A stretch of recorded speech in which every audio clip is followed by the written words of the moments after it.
Once again, it's on. You know what time it is. It's time to play some toss. Welcome, everyone, to episode 121 of Toss the Tristain Sports Show. Yes, it is your main man, T-Squared, Tristan Thomas. Thank you all so very much. I know it's been a while. We'll get to that. This week, we got to talk about the Milwaukee Bucks. Been a while since we talked Bucks basketball. Where are they now? What are they doing? How are they doing? And how are they looking? Badger football. Their regular season is over. They qualified for a bowl, and they've made some big changes since we last spoke. The Green Bay Packers, if you thought they were struggling and stopped, nope, still struggling. We'll discuss. And then the toss sweep, we got to talk Draymond Green's top 5 and why I got major beef with the top 2, as many people do. But you all know how we get things started here on Toss. We get things started with the state of the state. Usually we do that, but we'll put that on hold for now because, as I mentioned before, it's been a while since I've been with you. I hope you are all doing well. Hope your Thanksgiving, or however you choose to celebrate it, whatever you choose to call it. Hope your time with family, your time off of work, or I hope you're just doing well. We have not been on the air since October. And that was not my intention. I believe it was October, but that was not my intention. Now, my intention was to take a couple of weeks off because in November, especially towards the end, when you have the holiday. My mother's birthday is November 28th. My nephew's birthday is the day right after hers, but my mother's birthday is November 28th. And I always feel her spirit and her energy very heavy at this time, especially with Thanksgiving mixed in there. And she would always cook a big meal and just be happy to have family together. So I always feel her spirit very, very heavy. And it just, you just need to feel that energy. You just need to go where that energy takes you. And for me, it usually takes me away from the creating just a little bit, just to enjoy family more and to reflect on her life and, just deal with the feelings of missing her. She passed in 2019. It was very sudden. Nobody expected it. We all expected her to recover and come back out of the hospital as she always did, because I always joke with her. I was like, you are too stubborn to pass. You are too stubborn to pass. You fight, you fall for everything in your life and to ensure our survival. And, I don't see that stopping, but the Lord had different plans. So I always feel her energy very heavy. But then there was also something that happened in the early parts of November that didn't really put me into a great headspace. As most of you know, most of you who rock with us each and every single week, and again, I can't thank you enough for rocking with us and sticking with us after all these years. And for those of you who don't know, who may be tuning in for the first time, first of all, thank you very much for that. But if you don't know, if you don't follow my social media at the20double on Twitter, you would know this, but my sister, Duanetta Renee, was killed in March by a reckless driver by the name of John Norwood. I really don't like saying his name. Don't like thinking about his name. Don't really like putting it out there on the air, at least with anything that I do.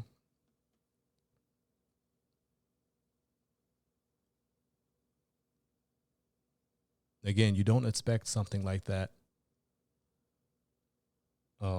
He ended up back in court for sentencing in the earlier parts of November. I believe it was like November 7th or something like that.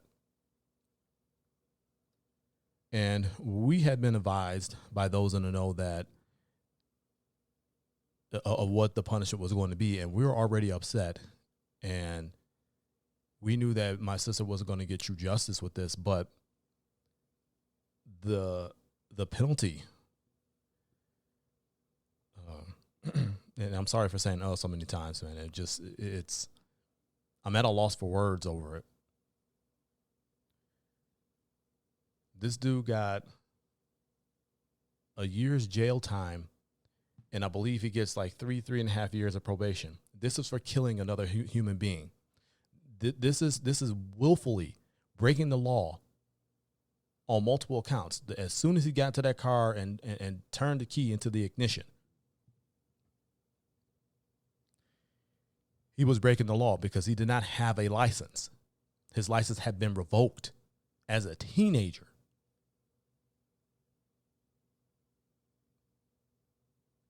And then to exceed the speed limits on the street in which you were driving, not having any regard for anybody else's life, much less your own, and then taking another life because you were speeding and you smashed right into my sister as she was turning left.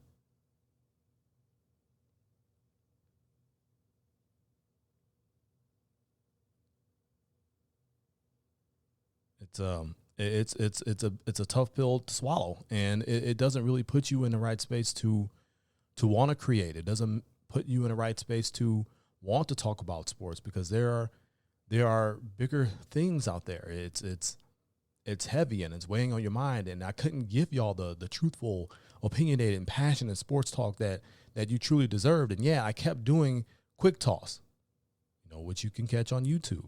Just look us up at Toss Nation Media.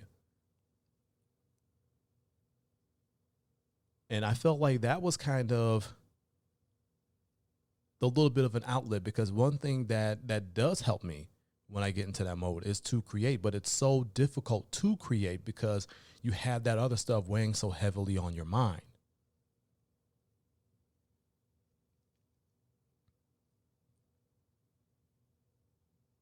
So yeah, my mind was all messed up with that.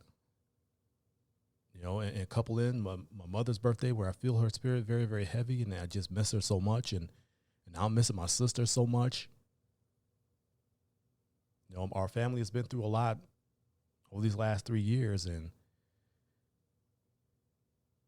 to enjoy a meal with them on Thanksgiving, and to have them in our home, and for me to be able to cook for them, which is something I truly enjoy to do. It was a blessing, and it was beautiful, and it was something that was so fulfilling, and I'm grateful for it. I'm grateful for it because I know there's so many people out there that don't have that. But to be able to do that together and know that we're all in it together and we all have each other's backs, and we could come together and laugh and cry and enjoy a meal and be silly and be serious and everything in between. It's a blessing. Even though my mom is no longer here, even though, Renee is no longer here, to have that is such a blessing. And I'm so grateful for it. And it really, really helped me be able to get back to the point where, okay, you know what? Now it's time to get back on the air and do what I do best. Nobody can do what I do the way I do it.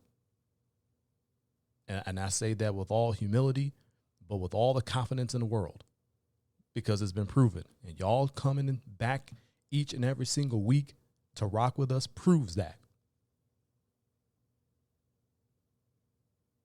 And I had to be honest with y'all. And again, truthful, opinionated, passionate. It isn't just a tagline. It isn't just a creed. It is what I live by. It is within my DNA. So I had to let y'all know. I had to tell y'all and give it to y'all truthfully. Man, I was not right. I was not in the right headspace to be able to create passionately. If I were to get on and get, in front of this mic, it would just be going through the motions in that time period. And I didn't want to give y'all the motions. I want to give y'all truthful, opinionated, and passionate, because that's what you deserve. That's what you expect. That's what I expect of myself. So that's where I've been for the last, 5 weeks, maybe a month or 5 weeks. Just get my head right. Just spending time with family. Just, dealing with the feelings and everything that comes along with those feelings, both physically and mentally. And it's okay to take that time for yourself and get yourself right. Don't let anybody tell you otherwise. You have to be good to yourself so you can be good to others. And if I wasn't being good to myself and just allowing those feelings just to sit there, I wouldn't be good to all of you on Toss or anything through Toss Nation Media. And it's funny because, I continue to do quick toss because, I committed and, it's during Green Bay Packers season and, they have games every week until their bye week, which is this week. So no quick toss this week. But I made that commitment to all of you that, it's going to be on. It's going to be on every single week. And their season has been a microcosm for how, my mental state, my feelings had been for 5 weeks. Or I would say 4 weeks. But we'll get to them a little bit later. But I'm good, y'all.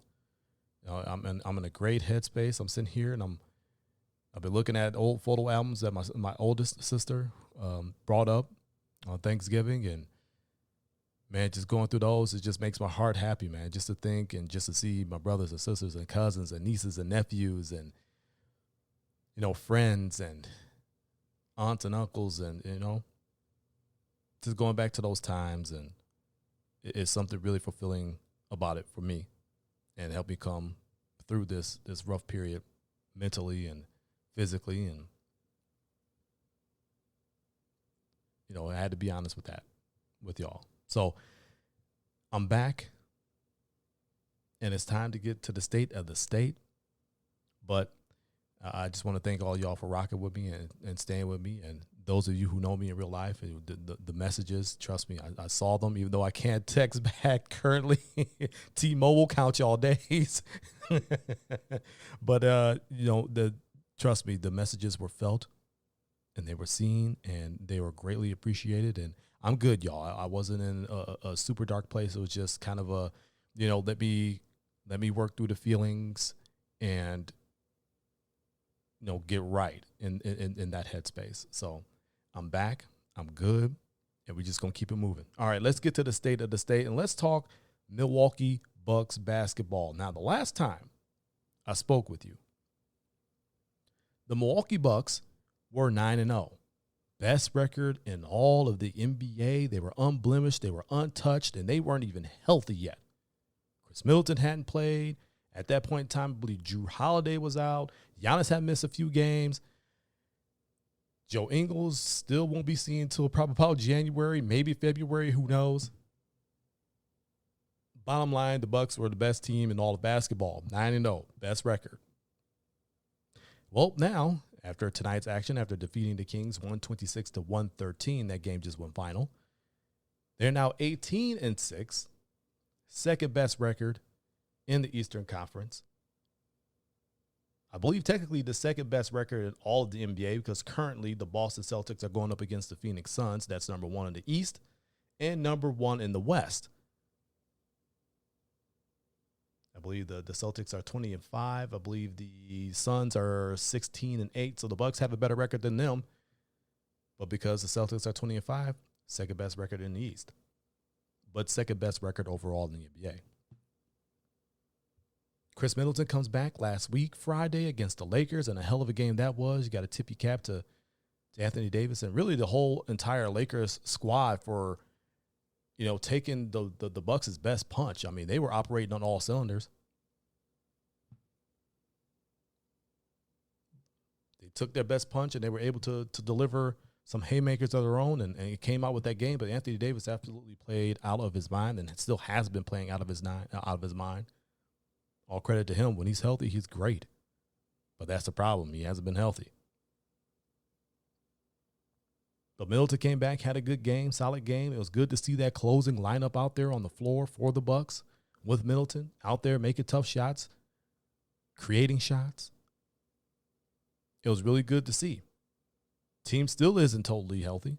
Joe Ingles, like I said, probably won't be seen until January, maybe February. Who knows? I think sometime in that time frame. I would not be shocked if they held him out until after the All-Star break, just to give him extra time to heal from that ACL injury. But who knows? If he feels good and that medical crew, medical staff feels that he's good to go, and who knows? Maybe he will be back in January. But I'm just saying I wouldn't be surprised if we didn't see him until February, sometime after the All-Star break, but that might be a little bit too late. But still not healthy, and yet you have the second best record in all the NBA at 18-6. What the Middleton injury, Ingles injury, the games that Drew missed, the games that Giannis missed, what that did was give guys deeper in the rotation more time. The Warriors, the Bowl champs, the Javon Carters, who you guys know, all of you know, that I was very vocal about him playing in the playoffs, especially last season. He should have been in that lineup over George Hill. There is no excuse for Mike Budenholzer to have George Hill in that spot, taking up valuable minutes and not producing. And you see what Javon Carter is doing on both the offensive end and the defensive end. Exactly what some of us who watched this game when he was with Brooklyn, watched this game when he came in and got some opportunity last season with the Bucks, knew. And you would think a guy like Mike Budenholzer would have known that last season, being around him every day, seeing him in practice, seeing him in the games. But he's a guy who rolls with George Hill. Not so much this season. A lot more Carter. He's had some great games. He's paid them all for him. But it's giving guys like that in the rotation valuable time. Valuable time. And that's going to count in the playoffs. Now, we know Mike Budenholzer kind of shrinks his rotation down.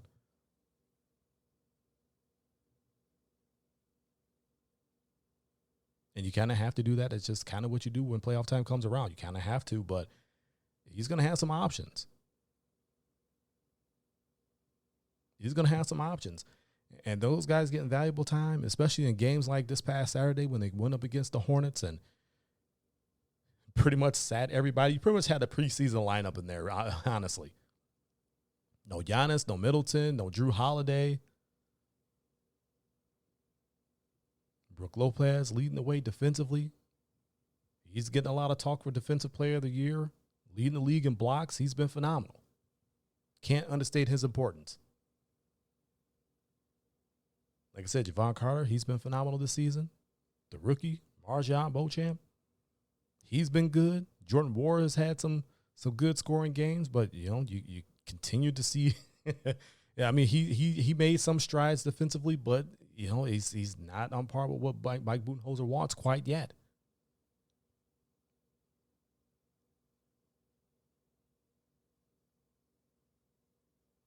But with all of that being said, you know the rule here on Toss.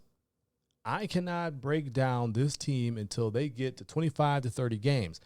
But there's a caveat this season with the fact that Middleton just returned. You're talking he hasn't even been playing in games for a full week yet. Until Joe Ingles gets on the court and plays some games plural, with this team. And we see how Mike Budenholzer decides to integrate them. We truly cannot judge this team until that happens. We really can't. You got some people out there and they're moaning because they lost some games in November or they lost games in October. You pump your brakes. It is early. They played 24 ball games.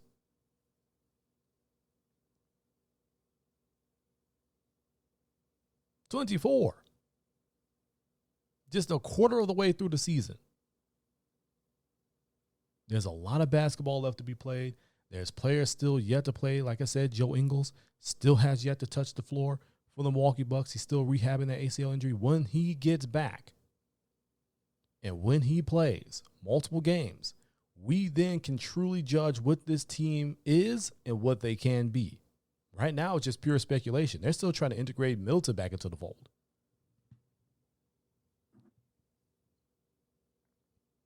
You need to have patience with this team. Have patience with this team. They're 18-6. They have the second best record in the entire NBA, and that's good for second in the Eastern Conference because the Boston Celtics are just having another hell of a season, defending Eastern Conference champions.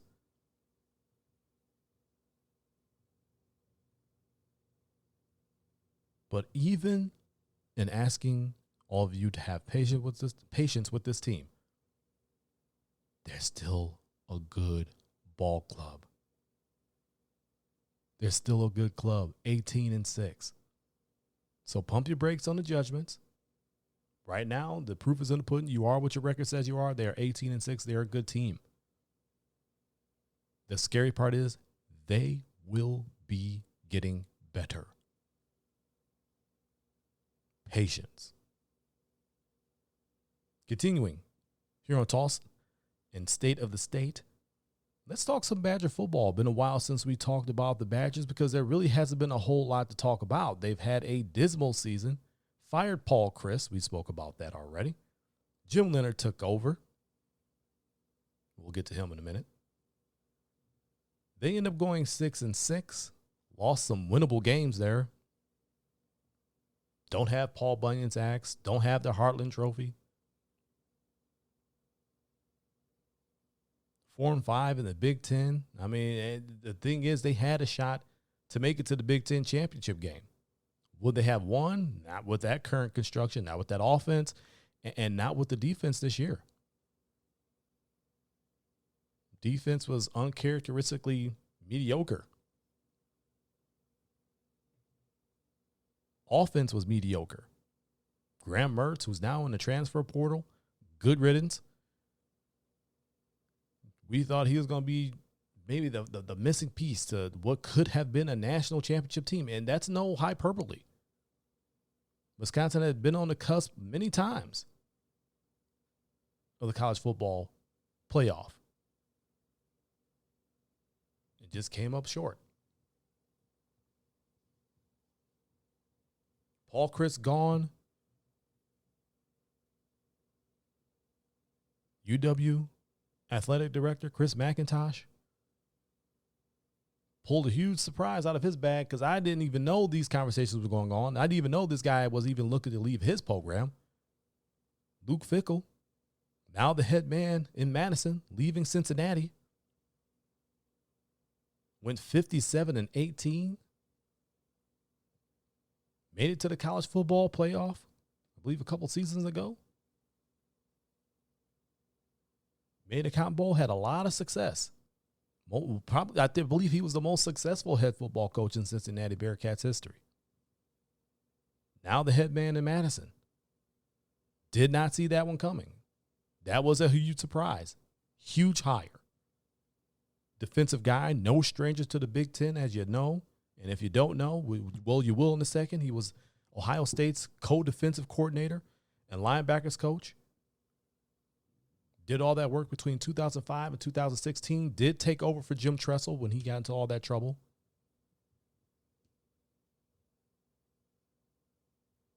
Guided those guys to a 500 record.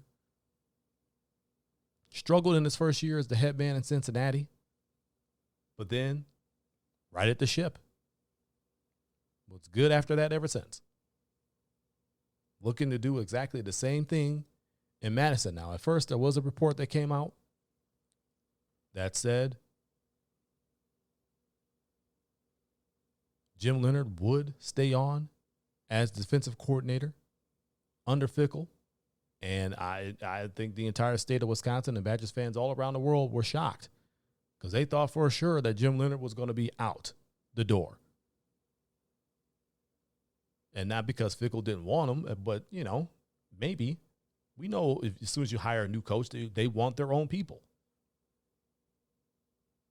Turns out that report was erroneous and wrong because Jim Leonard came out just the other day on his social media and said that he would be defensive coordinator for one more game, which is their bowl game, the Guaranteed Rate Bowl against Oklahoma State. And then he will be leaving the Wisconsin Badgers program, which is sad because he's a Badger through and through. And if he would have been able to keep, talking Fickle here, if he would have been able to keep Jim Leonhard as defensive coordinator, what a team that would have been. Those two minds, really good defensive minds between Fickle and Leonhard. You get some talent through the transfer portal and through your recruiting.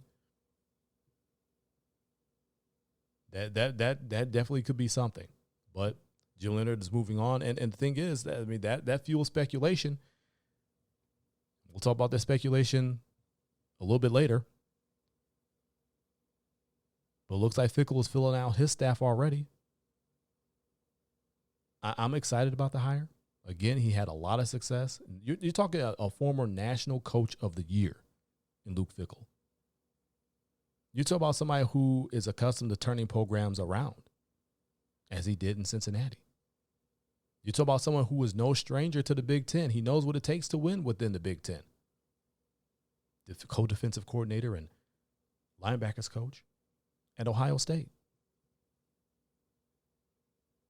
He said he admired the program from afar. Again, all this is a shock to me. I had no idea he was looking to leave the Natty to come to Maddie. That was bad. I had no idea he was looking to leave Cincinnati to come to Madison and lead the Badgers. But here we are. Here we are. A lot to be excited about, but now it's time to get to work. What are you going to do differently offensively? How are you going to get back to playing top 3 defense in the country? Because that's where we are accustomed to seeing these Badgers be at defensively. Again, not hyperbole. Go check the stats.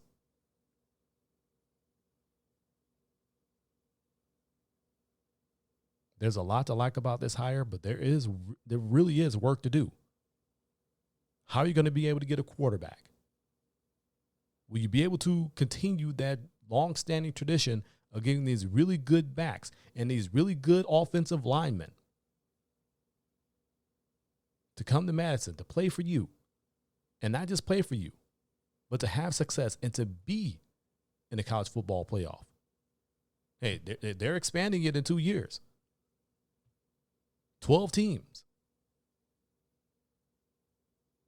Talk about 8 more teams. That's 8 more opportunities for you to get into that college football playoff if you do things the right way.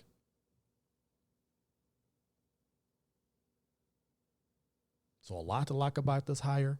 I'm excited about it. I know other former Badgers are excited about it. Badger fans are excited about it.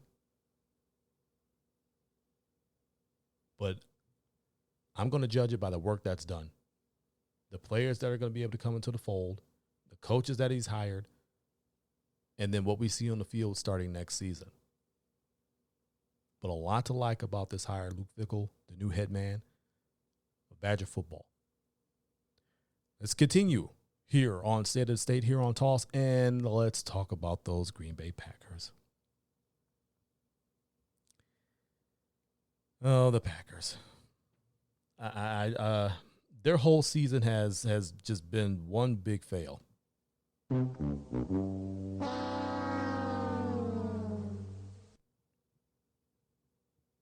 And it's a surprising fail. It's a surprising fail. I never thought I would see the Green Bay Packers fall this hard, this quickly, with this sort of talent. It just goes to show that we know nothing, and that's why they play the games. We all prognosticated the Packers to be, top 5 offensively and top 5 defensively, and really they're bottom of the pack, middle of the pack, in both. It's shocking at times how bad they have been for the talent they have. Now, they did beat the Bears Okay, so that they at least swept the Bears this season. So you got that in your back pocket. Rodgers still owns the Chicago Bears. Whether you like it or not, he still owns. I believe they're 24-5, or he's 24-5 against the Bears. Their record is now 5-8. They have faint playoff chances. Yes, believe it or not, they have faint playoff chances. They would essentially have to win their last 4 games after this bye week and get a lot of help from other teams. I called them done before their Week 13 game against the Bears. They had zero margin of error. When they lost against the Philadelphia Eagles, 40-33, that was it for them. That was their season. And I started calling for Jordan Love to play. But I think Matt LaFleur still feels like, okay, well, we haven't been eliminated. We still got a shot. We're going to have to play it like we're still within it. And technically they are. But what happens when they lose their next game? And I say win. I'm not saying if. I'm saying win because I do not feel they're going to rip off 4 straight wins. It will be 5 straight because they beat the Bears. I don't see them winning 5 straight games. Do not see it.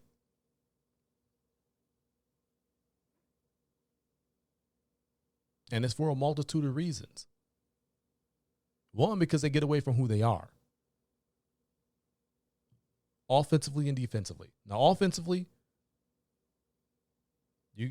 both LaFleur and Rodgers get a lot of that blame. LaFleur, because he decides to dial up plays that don't necessarily adhere to what they've built themselves to be, which is a power running football team. If you watch Quick Toss, you heard me say this before. You heard me say it ad nauseum because it's the truth.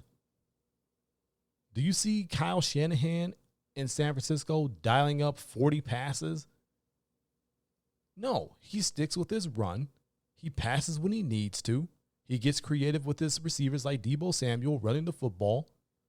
And you see a little bit of that within LaFleur's offense. Again, he is a Shanahan disciple. That's what he's built his team to do. They've got 2 great backs in Jones and Dillon, a good offensive line when they're healthy, and that's been a problem because they haven't been healthy.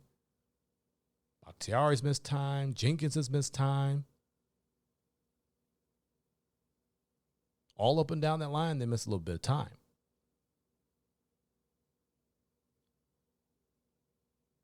They're getting creative with their running backs. At first, it was Romeo Doubs while Christian Watson was getting healthy from hamstrings and other injuries. But now that Doubs has been down with that high ankle sprain, we've seen Christian Watson flourish into what we all thought he would be when he was drafted. People tend to forget. Everybody was high on Watson, and rightfully so. Doubs was a surprise, and then Doubs overtook Watson in training camp because Watson was not healthy. He was recovering from some things, then he ended up getting a hamstring. He was recovering from some things, and Doubs ascended. But now that Doubs has been out with that high ankle sprain, which you will likely see him back after the bye week.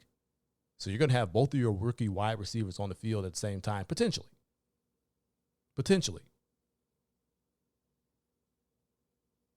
Now Watson has ascended. He's gotten healthy, and he's a big factor. Where is he at? 8 touchdowns in the last 4 weeks. For all my fantasy people, he's a championship winner. Too bad I got him on the wrong team, the team that's losing for me, but I digress. I'm only in 2 leagues, folks. I can't do any more than that. In one of the leagues, I suck because everybody's got hurt. In the other league, hey, I look to clinch a playoff spot, but that's neither here nor there. He is a championship winner. But I said that to say this.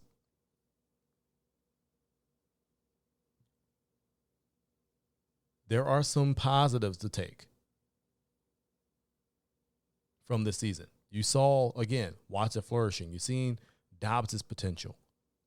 At times, you've seen this team play the way they're constructed, running the football with Jones and Dillon, who Jones has been balling out all season. You talk about an underrated superstar, that guy is a very quiet, underrated superstar.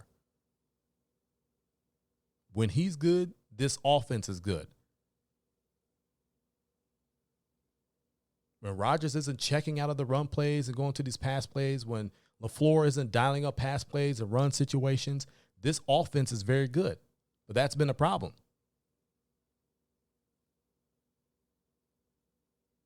LaFleur's been dialing up pass plays and run situations. Rodgers has been checking out of run situations to go to pass, always looking for the deep ball.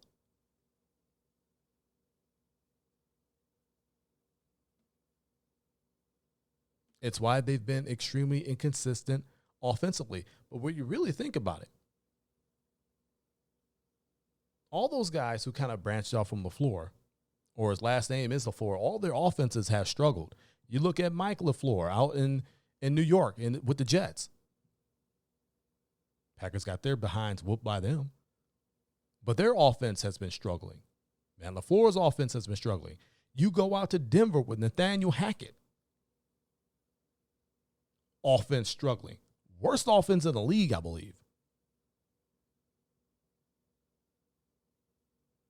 So I don't know if the league has figured out these offenses and Kyle Shanahan is just a step above because whatever would have you, because they really ain't struggling. Their defense is tremendous, but they really ain't struggling like that offensively. I mean, I'm not going to say they're a juggernaut, but, I mean, they're putting up more points than the Packers. They're putting up more points than Denver. They're putting up more points than the Jets.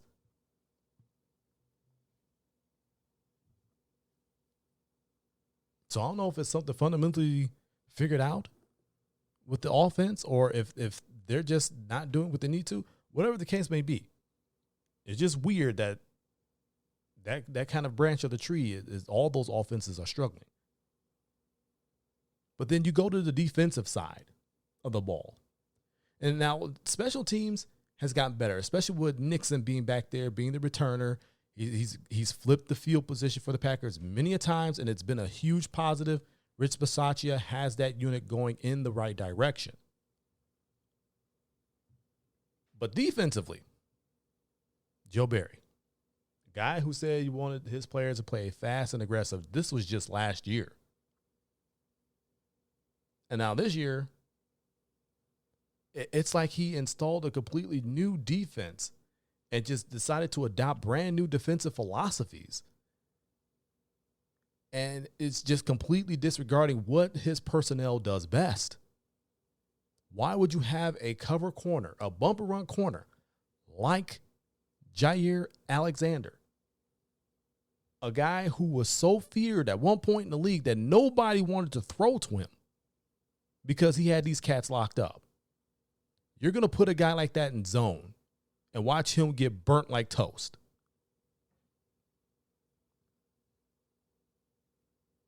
I mean, you've got to be kidding me. You're going to take a guy like Eric Stokes and put him in a zone defense and not allow him to get up on wide receivers, jam them, and smother them. Now, he's been out and he's been hurt. You know, a guy like Rasul Douglas, I think, is kind of a hybrid. He's a guy that can do well in zone. He has done pretty well, and he could do well in cover corner, in physical bumper run coverage. You have got to get back to that type of aggressive style and let your guys win those battles. They have the ability to do so. But for whatever reason, he is living and dying by that zone, and this defense is dying as a result. A defense with so much talent. Now, Rashawn Gary went down for the season with an ACL tear. Again, I hope he recovers fully and quickly. That's a guy that was wrecking shop, a guy that I was really excited to see this season because I feel that he had finally figured it out last season, and he was going to put it all together again this season, even better than he did the previous season, and he was on his way to doing that, and unfortunately, his season was cut short. But it makes you think. Jim Leonhard no longer being the Badgers defensive coordinator after the Guaranteed Rate Bowl and how close he was to becoming the defensive coordinator of the Green Bay Packers last season before LaFleur decided to offer the job to Joe Barry, only because Leonhard decided to return to Madison with the Badgers. You wonder if that dialogue will open up again. You wonder if LaFleur would say, hey, again, hey, it's yours if you want it. Because you have a defensive roster that is fast, that is physical, that is aggressive, and you need to play to those strengths. Zone does not allow you to play to those strengths. Zone is more of a disciplined defense. You have to stay right here, and if anything comes in this zone, then you need to stop it. It is not playing to every guy's strengths. And you've seen that with the defensive performance this year. It's pathetic. It's pitiful. And I'm going to go on the record right now and say there will be a change at the end of the season. Joe Barry will not spend another season as defensive coordinator for the Green Bay Packers after this season. He cannot. If Matt LaFleur is truly the head coach, if he is who we say he is, if he has the stones, he's going to go up to Joe Barry and say, you know what, your time is done. We need to change. We have too much talent, too much fast, physical, aggressive talent on this team to be playing in safe zone. We can't do it. I don't know what happened to your edge from the year before, but clearly it's not there anymore. And we've got to make this change. I know that's what I would do if I was the head coach. I am not.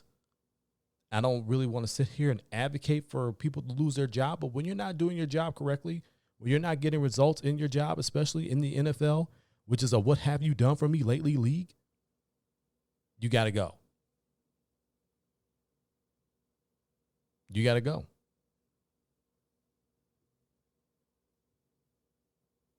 So Packers 5-8, essentially playing out the string. They're playing like they still got something to play for. And again, technically they do. They haven't been officially eliminated from playoff contention yet. One more loss and they're done. I do not see them ripping off 5 straight wins to get to 9-8. I do not see teams in front of them losing and giving them a chance to kind of backdoor their way into that 7 spot. But they're going to play it out. They're going to play it off and play it out until they're eliminated. More power to them if they could come up with the positive results. But I think you're going to head into an offseason of change for the Green Bay Packers. Again, at 5-8, probably going to finish under 500. Be amazing if they didn't. But that's just the way it is. And that's the state of the state. The Bucks, 18-6, second best record in all of the NBA. All of the NBA. Second best record in the Eastern Conference. We can't truly judge them until Joe Ingles comes back and gets some games with them, and that probably won't be sometime until January. But patience, they're good. Badger football, 6-6, 4-5 at the Big Ten, going to the Guaranteed Rate Bowl against Oklahoma State. Luke Fickell, the head man, but Jim Leonhard will no longer be defensive coordinator after that bowl game. But a lot to like about this hire. And the Green Bay Packers, 5-8, playing out the string. You hope they can finish over 500. I doubt it. But it will be nice to see. And they, too, will be heading to an offseason full of change. It's time for us to run the toss sweep.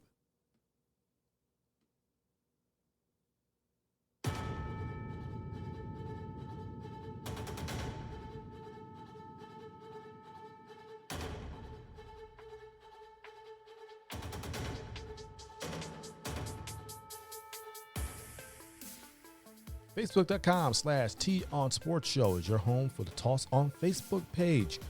We touch on a lot of things there that we don't get a chance to hear on this show. Again, that's Facebook.com/T on Sports Show. That's TON Sports Show. You know, top 5 lists can be fun. It's good debate fodder. Everybody's going to have their opinions, and top 5s on anything is so subjective because everybody has their own criteria on what makes something great or what makes something good. Basketball lists are no different. Now, I'm sure everybody's got their own list of top 5 players, and depending on what year you were born in, your top 5 list is going to be different from somebody that was born 10 years after you or even 3 years after you. Well, maybe I'm being facetious on that. Maybe about 10 years after. Draymond Green decided to come out with his top 5 players list. And look, like I said, everybody is entitled to their opinion. You can have who you want in the top 5, but it's going to be debated, and especially when you put it out there on social media or the media in general. Now, if you want to have LeBron number 1 and Jordan number 2, more power to you. For a lot of kids that have grown up watching LeBron, having played in the last, 20 years, he's their Jordan because they never got a chance to see Michael Jordan as Michael Jordan. They got to see Wizards Michael Jordan, who was still pretty incredible, but it wasn't Chicago Bulls Michael Jordan, which is a completely different beast. But that's what he did. He put LeBron number 1. He put Jordan number 2. Okay, fine. That's your opinion. But it's his reasoning behind putting Jordan at number 2 and LeBron number 1. He said LeBron, and I'm paraphrasing here, but he basically said LeBron is the GOAT. He's number 1 on his list because Jordan has never had to beat the greatest team ever assembled. And I'm like, you know something? At first I'm like, how dare you? But then I sat down and I thought about it. And I put my thoughts out there about this on the Toss Facebook page again. Facebook.com/TOnSportsShow. To which I pretty much put my thoughts out there, and I'll put them out here. He's correct. Michael Jordan has never had to beat the greatest team ever assembled because he was too busy being on the greatest team ever assembled. Draymond did this not only just out of attention, because we all know he's got a podcast, he's in the media, he's got to get attention for his content, and we get it. We play the same game in that regard. Except I don't do hot takes. He does. More power to him. Draymond did this to kind of backdoor give himself and his boys a pat on the back. Oh, we were the greatest team ever assembled, that 2015-16 Warrior squad that went 73-9. He did that to remind people that they went 73-9 and Michael Jordan only went 72-10. But guess what, Draymond?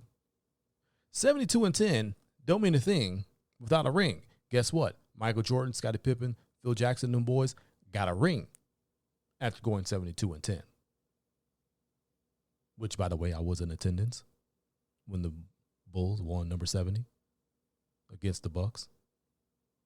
Lowly times for the Bucks at that point, let me tell you. Far cry from that now with Giannis and having won the championship a couple seasons ago. Looking to be back in championship form, but I digress. Everybody remembers 72-10 ain't a thing without a ring because the Bulls went and they finished it. They completed the job. They won the NBA championship. They solidified that as the greatest season ever by the greatest team ever assembled, which Michael Jordan was a part of. So, yeah, it's kind of hard to beat the greatest team ever assembled when you're a part of the greatest team ever assembled. Now, I'm not going to sit here and poo-poo 73-9. 73-9 is not something you go and scoff at and turn your nose up to. But people, and this is just, being around people and being out and about and just learning how people tick. You have to when you're in the media. People don't like incomplete. They don't like to feel that like something is just not finished. That's why some people go back in relationship for closure and what have you, and they want to tie up loose ends, whatever. That 73-9 season was incomplete. Why? Because what you said did happen. LeBron beat y'all, but he didn't beat the greatest team ever assembled. That would be the Bulls. 72-10, NBA champions. Not 73-9. We lucky we made the finals this time. So not only was Jordan on the greatest team ever assembled, which was that 72-10 96 Bulls team,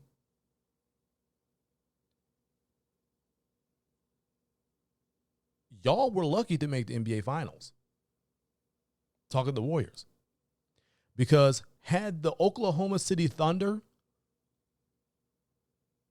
with Kevin Durant and Russell Westbrook had not blown a 3-1 Western Conference Finals lead, y'all would not have even made the NBA Finals.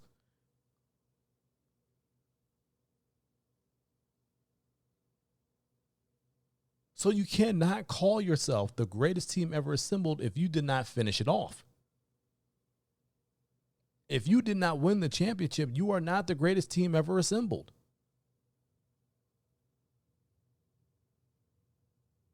And I'm not being facetious by saying this. I mean, the proof is in the pudding. How many people really remember a 73-9 season? It's like, oh yeah, they did win 73. People remember LeBron beating y'all, coming back for the first time ever, 3-1 in the NBA Finals. The night that you won number 73 was Kobe's last game where he went for 60. Now, I was on TV that day. I was on the round table, Spectrum Sports Channel, with Dennis Krause, Stephanie Sutton from WISN TV. And I coined the phrase, it's Mamba Day. Mamba Day. It's on tape. You can go and look it. Look it up. I said, it's Mamba Day. I didn't even mention that the Warriors were going for number 73. It was all about Kobe's last game. So not only did your 73rd win get overshadowed, your entire season got overshadowed by the fact that you blew a 3-1 finals lead. You wouldn't even been in the finals if you weren't lucky that that OKC blew a 3-1 lead against you in the Western Conference Finals. So you could have LeBron be over Jordan, and that's fine. Like I said, people are going to have their list, and they're going to feel how they feel, and that's okay. But at least have a real, true, valid reason behind why your list is that way. If you're going to try to give yourself a pat on the back, give yourself a pat on the back with something that people are going to remember. Not what ended up being the ultimate failure. Jordan never beat the greatest team ever assembled. You're right. He did not beat the 72-10 Chicago Bulls, because we know the 73-9 Warriors damn sure ain't the greatest team ever assembled, because nobody remembers it. It's just like the 17-1 New England Patriots. The only thing people remember about that club is a helmet catch by David Tyree. Nice try, Draymond, but you're wrong, buddy. All right, y'all. That was episode 121 of Toss Tristain Sports Show. Man, it feels good to be back. Thank y'all so much for rocking with us, for sticking with us. Facebook.com/Tion Sports Show. Toss on Facebook page. At the 20 Double on Twitter and Instagram. Go ahead and follow me there. At T2 on Fanbase. Go ahead and follow me there. And of course, TossNationMedia.com. Your home for the Toss brand of sports. Truthful, opinionated, passionate sports. What you deserve. But, as I said before, it's time for me to get on up out of here. This is T2, Tristan Thomas, reminding all of you to keep it moving forward. Always forward. Forward always. Until next week, so long from Toss.